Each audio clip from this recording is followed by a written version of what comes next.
iwasan natin yan yung bandang puwitan niya para hindi mapuno ng tubig ulan. At saka nilagyan natin yan guys ng mga bato. Ayan o.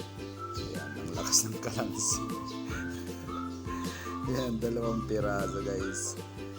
Ayan, tapos pinagdikit natin yan at saka tinalian natin ng alambre. Ito na ngayon guys oh. Ayan, ayan na guys. Ewan ko lang. So ito na guys, ngayon pinilit nating akyatin na itong puno kasi hindi natin mailalagay ito dun sa taas kung hindi natin ito akyatin. So ayan, tapos na ako nakapaglagay ng parang harness ko dyan. Ayan, ingat lang Lods, medyo marupok yung mga sanga niyan. Ayan, kaya ko pa naman pala guys umakyat. Kaya lang ang katawan ko. Ayan, so ito na ngayon guys, dadali na natin siya sa taas. Ayan, itatali na natin siya dito sa sa may isang tali din para dalhin siya dun sa taas.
Mission accomplished.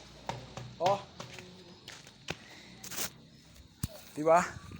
Yakang-yaka pa umakyat. Andun na oh. Doon na yung lata. Ayun na guys oh.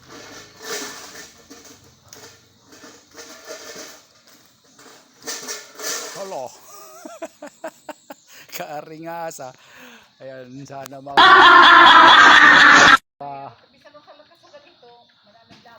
makarinig sila niyan at saka matakot para mapakinabangan na itong mga bulaklak na ito. Saka para mamunga ng maayos.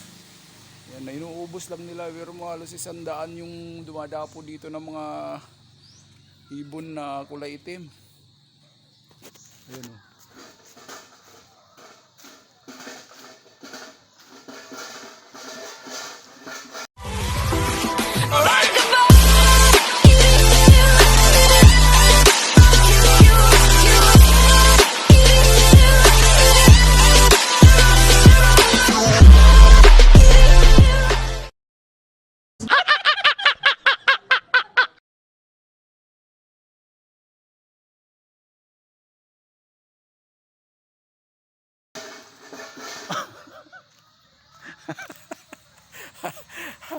O di ba guys, ayos, bye bye.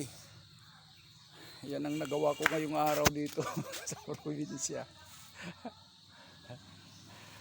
Okay, bye bye.